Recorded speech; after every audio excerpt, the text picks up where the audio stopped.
Hello বন্ধুরা, আপনাদের সামনে নিয়ে চলে আসলাম আমার ছোট্ট মেয়ের জন্য তরকারি রান্না করব সেই একটা রেসিপি, হেলদি অ্যান্ড টেস্টি। আজকে নিয়েছি লাইলন টিকা মাছ, বড় মাছ, লাইলন টিকার একটা পেটের দিকের মাছ নিয়েছি, কারণ এই মাছে কাটা কম থাকে।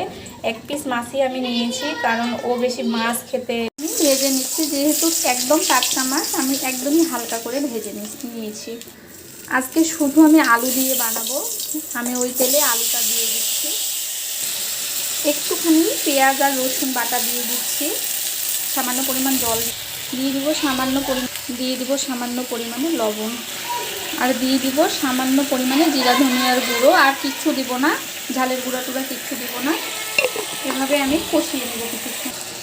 দেখুন, আমি সুন্দর করে কষিয়ে নিয়েছি। একটু বেশি করেই পানি দিয়ে দিব, কারণ সুসিদ্ধ হতে হবে। মাছ দিয়ে দিব, ছোটো বাচ্চার যেহেতু বানাচ্ছি। কিন্তু এটা খুব সহজ আর খুব হেলদি। এভাবে কিন্তু বানাই দিলে বাচ্চারা অনায়াসে ভাত খেয়ে নিতে পারে। যাদের বাচ্চারা ঝাল খেতে পছন্দ করে না, আমার বাচ্চার মতো খাওয়া নিয়ে অনেক ঝামেলা করে, তাদের মায়েরা অনায়াসে এরকম বানিয়ে নিতে পারেন। খুব টেস্টি হয়, আর অবশ্যই স্বাদ লাগলে বাচ্চারা খেতে চাইবে। সেরকম আমার বাচ্চাও, যদি কোনো কিছু স্বাদ না লাগে তাহলে সে খেতে চায় না। তার জন্য ওই জন্য টেস্টি করে তরকারি রান্না করে দিতে হয়। আর আমি কীভাবে রান্না করি সেটাই আপনাদের কাছে শেয়ার করি। আমার এই রান্না যদি ভালো লেগে থাকে তো অবশ্যই আমার চ্যানেলে ফলো দিয়ে রাখবেন, আর অবশ্যই লাইক শেয়ার করে দিবেন, আর একটা সুন্দর করে কমেন্টের মাধ্যমে আমাকে উৎসাহিত করবেন।